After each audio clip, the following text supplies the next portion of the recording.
I am joined by Riser. Riser is an ETH Core developer, and he has been so gracious as to stop by the office and talk to us during our IDO. So, okay, we're supposed to look here. I'm getting mistaken. Yeah. Look there. So, Rye, why don't you just intro yourself and what you do and who you work for? Sure. I'm an Ethereum core developer, which means I work on the Ethereum protocol. And I'm currently employed by Consensus, which is a company that made a lot of the products you know and love on Ethereum, MetaMask, Infura, and more. And yeah, I get paid to work on open source. Cool. Yeah, love that. What project specifically are you working on? So I'm working on a project called Hyperledger Besu. Cool. And it's one of the 3 to 4 main clients that run the Ethereum 1 protocol. Geth, Nethermind, Aragon, and the other ones. Perfect. Yeah. Perfect. So I met Rye here on a plane going to Miami for that absolutely debaucherous weekend of Bitcoin mania. Did you go to the conference? No. Oh, okay. Yeah. No, I didn't. Neither of us have had tickets to the conference. We just went to Miami for Bitcoin Miami. Yeah, exactly. Yeah. Because you have to go and meet the people and enjoy the industry, whatever it was that was going on. It felt like an Ethereum conference as far as I was concerned. Yeah, like in the circles that I was in. Yeah. Yeah, for sure. Because there was definitely the Bitcoin maxis, but they were all relegated to the space around the conference, and then all of the outer hotels had either multi-chain or Ethereum based stuff. Yeah. It felt like. Yeah. So yeah, it was a good time. We met a bunch of really cool people while we were there. I'm sure you did the same. You met us there, which was rad. And then you were on the same flight on the way back. Yeah. And so yeah, it was that was an easy way to meet any core developers. Just take some flights. You'll meet them. They're everywhere. They're everywhere. So many of them. I just want to talk to you about something we talked about on the plane, which I thought was really interesting. Okay. Is the ISS. Oh yeah. Why don't you tell our lovely audience what's going on in space these days? So I don't know whether it's already there, but word on the street is that there will be an Ethereum node running on the International Space Station. Wow. And yeah, I was like, yeah, that's kind of cool. Okay, an Ethereum 1 node running the space station, that's just another node. But I said what would be really cool is if it were a beacon chain node, a validator for ETH2. And the reason for that, which I love. Please continue. Yeah. And the reason for that is that there's this thing called a quadratic leak in the beacon chain. And if you are inactive as a validator, then your stake gets leaked proportional to the square of however many other people are also invalid. Mm-hmm. The rationale for this is if something crazy happens and takes down a bunch of validators, then the Ethereum network will start leaking that stake from those people so that the remaining validators can begin to constitute 2/3 of the active stake and begin to finalize the chain again. And it also creates an incentive to make sure that your validator has failures that are uncorrelated with other validators' failures. So if you run all of your stuff on AWS and everyone else runs all of their validating infrastructure in AWS too, if there's an outage, you're going to see a pretty massive leak because a lot of people are out at the same time. Mm-hmm. And what I think is so cool about potentially having a validator node on the ISS is that seems like a pretty uncorrelated place to put a node. You might have some failures, but they're not going to be the same failures that other people are experiencing. Right. It's not going to be if Europe goes down, for example. The ISS is fine. If Earth becomes untenable to run a staking node upon anywhere on this great spaceship that we're out here in. At least we'll still have one. At least we can still make transactions. We have bigger problems at that point. But I think the Ethereum network. But it won't go down. Yeah. I think it's designed for if there's significant global thermonuclear war and a large chunk of society dies or has their computers destroyed and stuff, it can still manage to leak people until it can begin to finalize again. Yeah, exactly. Yeah. And I mean, or like a power outage that is worldwide, which I don't know how that happens, but it sounds scary. I mean, we had that snowstorm here in Texas. All of the Texas validators. It was gone. Yeah. Texas was Texas validators. Our validators. I wonder how many Texans were like, shit, I'm losing stake right now. I was just worried about eating because they were like ran out of food everywhere. Yeah, that was intense. Yeah, but yeah, okay. Well, I love that. And then the other thing I wanted to talk to you about here is, so we are metricizing risk, right? And we're talking about DeFi risk. And we're talking about the downside to DeFi investments. And you introduced me to this term. I'm going to call it a term. It's got all the conceptual stuff behind it, of existential risk. Yeah. And I don't think I understood the scope of that when you brought it up, but I have been thinking about it consistently ever since. Oh, wow. Okay. Yeah. And I was wondering if you would like to explain just define that term. Yeah. For us. Yeah, sure. So existential risk is the risks that could end us as a species. Okay. Plus some other things. There are actually some other things included in that wouldn't end us as a species, but include like suboptimal equilibria where we're in kind of a dystopia where no one can get out of. And because of some game theory, it's actually possible for rational actors to all be in a system that they hate. But the main thing is death, really. Sure. And the primary things that we're looking at on the horizon are unaligned artificial general intelligence, synthetic oh god. Oh no. god. Oh no. The dog knocked over the light. Unbelievable. Hopefully the computer's not plugged in. Oh my gosh. Here we go. We're running a tight ship here at Credmark. Okay. Right. So back to our existential risk. Oh my god. The lighting is gone.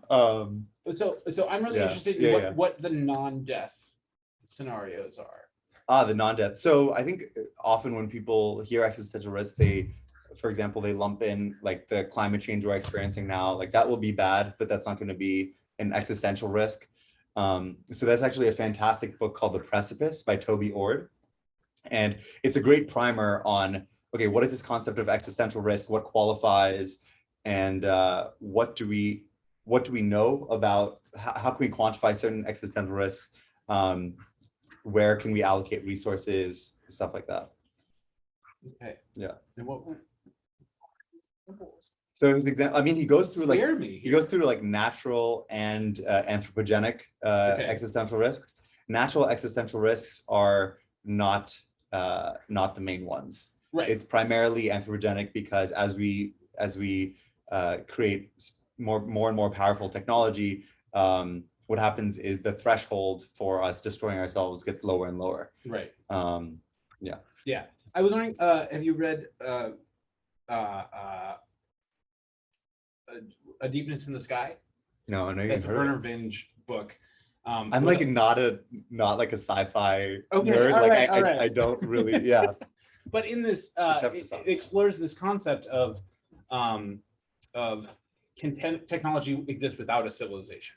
Okay. Right. And so it's like, oh, if a civilization falls, but they still have access to all of their technology, does that help them? And it explores if the answer to that is like a resounding no. Like you're saying, like, what if like some calamity brings us back into the Stone Age, kind of? But we lose our infrastructure, but we have the knowledge, or we have the knowledge. Yeah.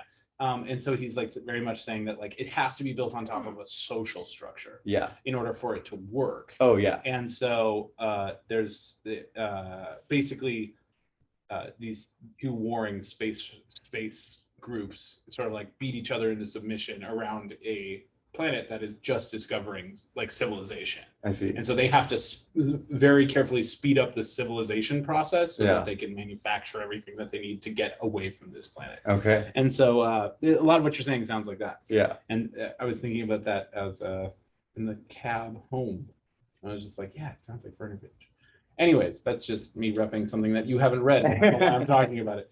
But something that you have, a piece of modern media that I have been desperate to talk about on camera is Carl Sagan's Contact, and specifically the 1997 minor hit movie starring Jodie Foster that I don't think won any awards, but I think it was nominated for many. It was nominated for Academy Awards. Yeah.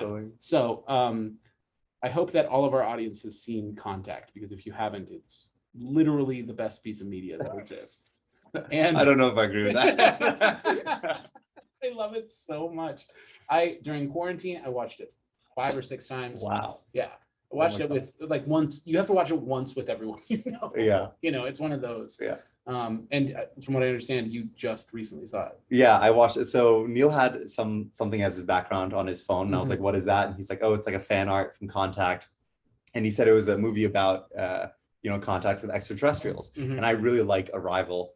And I heard it was written by Carl Sagan, and I don't like the kind of soft sci-fi about aliens. I like things that actually seem plausible. And for a 97 movie, like this was pretty plausible. Yeah. It was good, like, kind of hard sci-fi.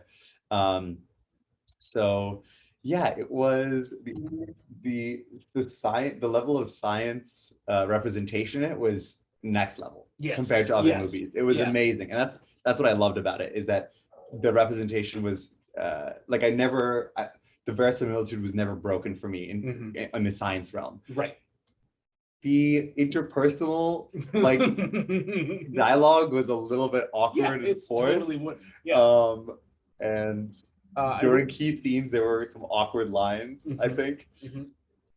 But yeah, in general, I think if you're a fan of plausible science fiction, like I do, when it comes to science fiction, I do like very plausible science fiction. Martian, Arrival seemed relatively plausible to me until, I mean, it's aliens, anything could happen. So that helps in making it sound plausible. And then Contact also falls into that realm. Yeah. And then, so one of the things that I love about Arrival and Contact, and I have taken that lesson to my own life and in my ventures and in the projects that I work on, like Credmark, is sort of like this marriage of the creative or specifically the lack of the creative being a problem in the scientific world. And so like with Arrival, you get the idea of we're following a linguist through a high sci-fi encounter. You know what I mean? And we're following the humanist side of it and the creative side of it. It really takes front and center once they realize the importance of it. And so I feel like Contact does the same thing. Yeah. And I'm sort of operating in the reverse when it comes to my engineering work and the work that I do with data and DeFi, where I'm coming from a more creative background and then applying this type of stuff to what I'm doing. And so even our IDO strategy struck me like a bolt of lightning. I would be struck in any sort of other creative endeavor, and it was much less like a systems engineering kind of, or like financial engineering kind of hit that I took when I started to do this project. I mean, that's actually one thing I love about this permissionless environment that smart contract platforms enable, is that previously you might not have, just knowing that all of these Legos can be put together in a certain way gives your mind that freedom, I think, to think of these things. And I've also had weird ideas just come to me for potentially how to set something up or some distributed thing. When I chase it down, often there's some problem that I don't know how to fix. But often I don't get those kind of bolt of lightning insights for traditional institutions. I think because I know that there are so many rent seekers and there are all of these barriers to entry that would be required for me to innovate in those spaces. Whereas in crypto, it's not like that at all. No. And again, and then the other side of the crypto engineering thing, I think, is you're thinking about incentive and desire, and that is the thought process of an artist. You know what I mean? When you're thinking about solving a problem through like mutual, like cooperation. Yeah. You know, it's like built into the protocol. Yeah. It is like a really cool mixture of a humanist mindset and a technologist mindset. Right. You have to think about both of them at the same time. And I think that's why it attracts so many really, really eccentric like personalities to it. You know what I mean? Yeah. And like for like whatever reason, it does. Everyone I've met in crypto has been like super eccentric, and like you can't pin down where someone's going to land politically. Yeah. You can't, like there's no archetypes. Yeah.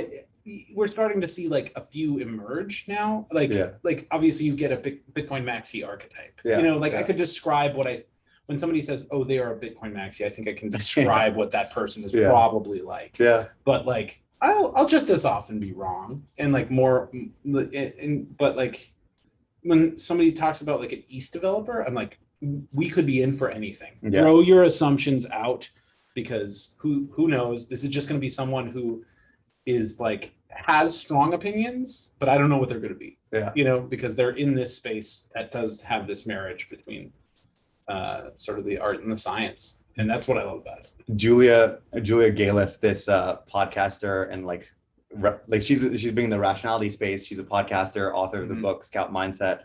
She talks about high entropy thinkers, where a high entropy thinker is someone where you find it difficult to predict their position on the next question you're going to ask them, just given the like the previous positions. Okay. You know, so it's not like a lower entropy thinker would be like, you know, you ask them, you know, their position on topic A and B, and you can very strongly predict their topic on C because it's, you know, highly correlated. Right. Yeah. Yeah. Yeah.